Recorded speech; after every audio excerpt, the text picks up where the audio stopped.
Hello guys, and welcome to the SmackDown review for March 9th, 2012. I'm your host Andrew Harris. Let's get things started. Alright, SmackDown starts off by John Laurinaitis and David Otunga in the ring. And in the words of Ron Simmons, damn! He starts out by making a cage match to start off the night. This is a good move, in my opinion, to start off SmackDown. It's for the United States Championship. It's a rematch of Monday Night Raw's Santino versus Jack Swagger for the United States Championship. Only Jack Swagger had it at that time, and now Santino does. The match starts by Jack Swagger overpowering Santino Marella, using his power moves and his collegiate background to keep Santino grounded for the first part of this match. He also uses the cage as a weapon, as most people do in cage matches. During the middle part of this match, Santino tried to do what he did Monday night, to get quick covers on Jack Swagger, but to no avail.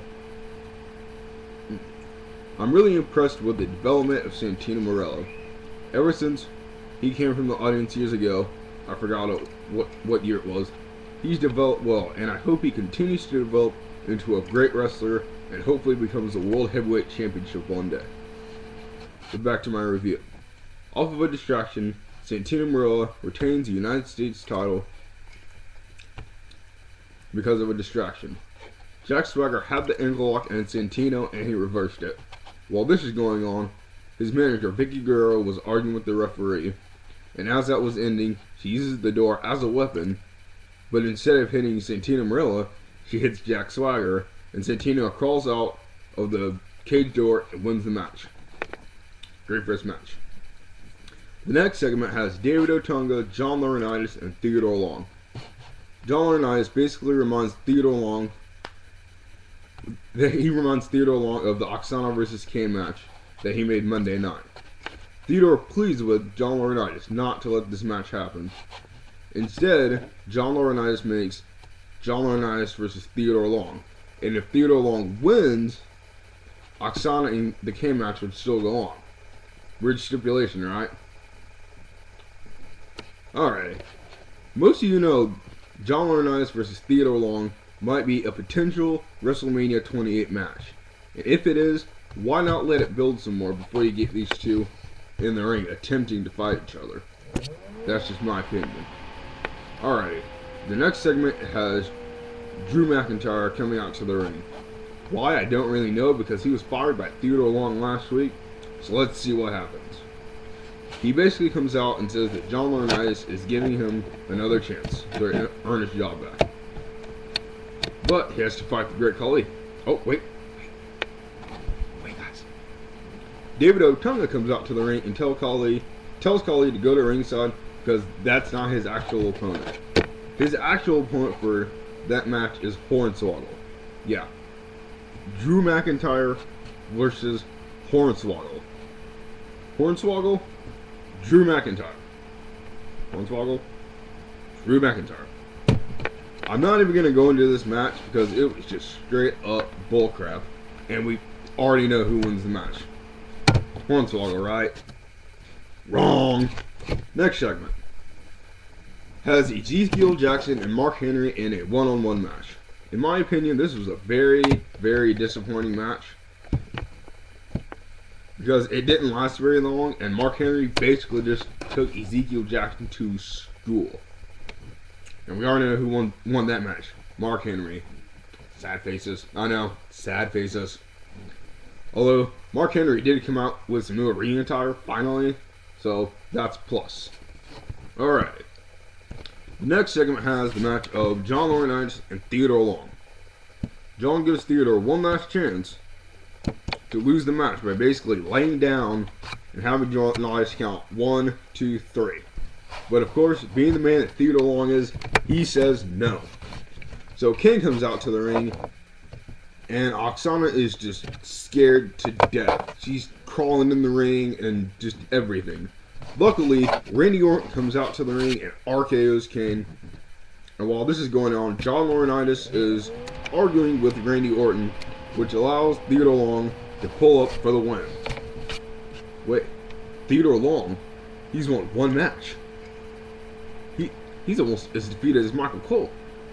Oh, That was supposed to be for another video, guys. Spoiler alert!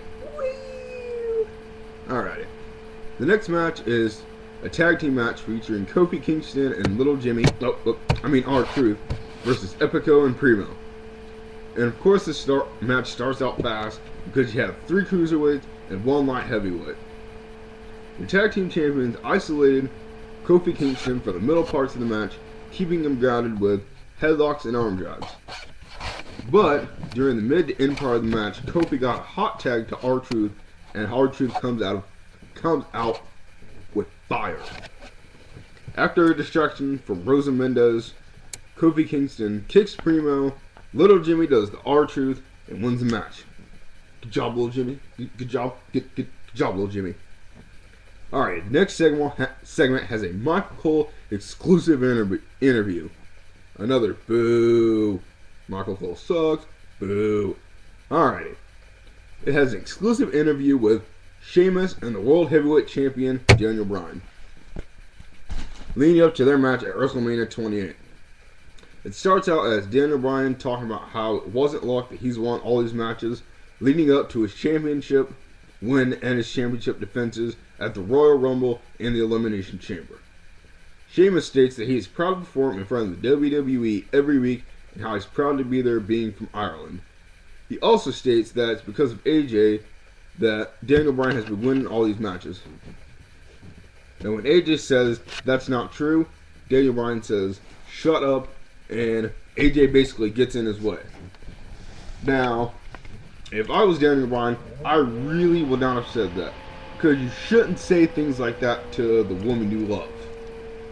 Now, me personally, if I went out with AJ, I wouldn't say things like that. I would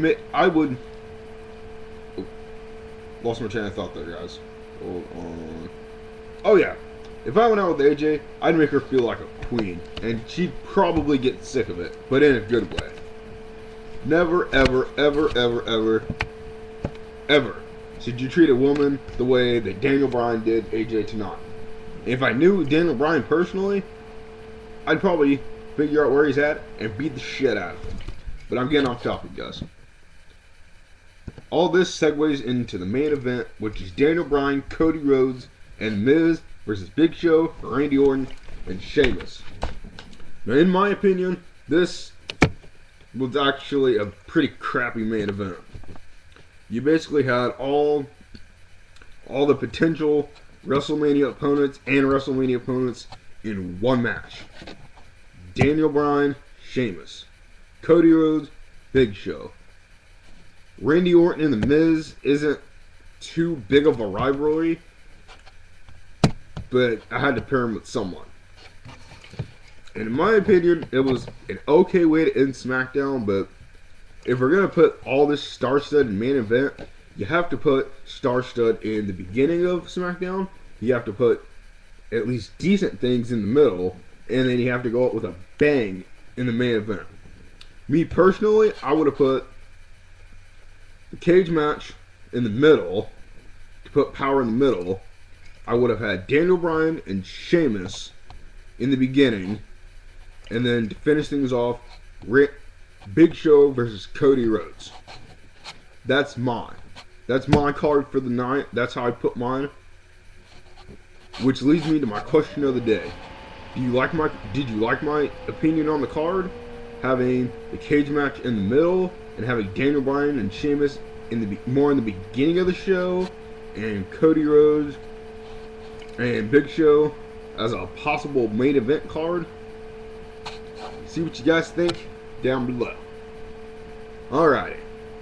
I'm basically going to take a page out of the British Fish, because basically what they had in the middle was filler. It was all filler to just put things into SmackDown just to make SmackDown. And if you want to get better ratings, you can't put filler in your shows. You just can't. And I know I'm ranting right now, but this has to be said.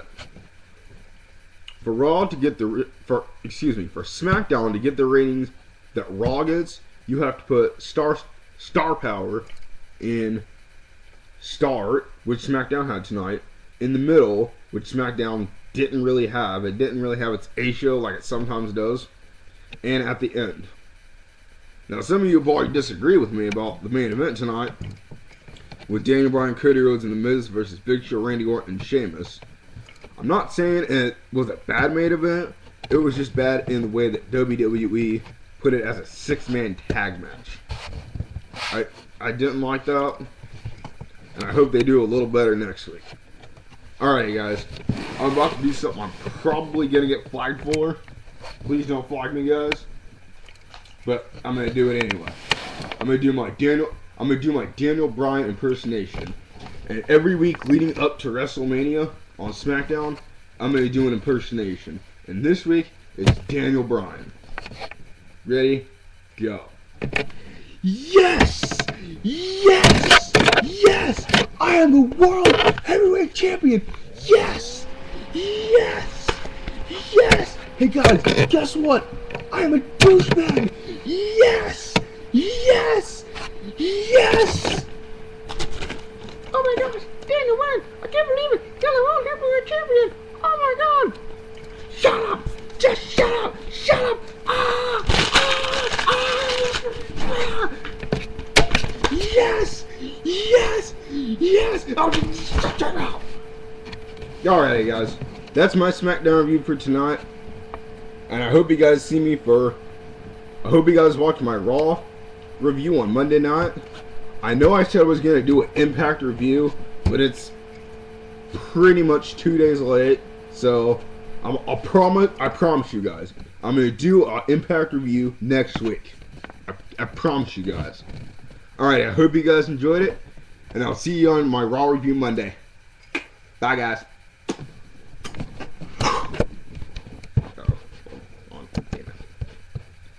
Bye, guys.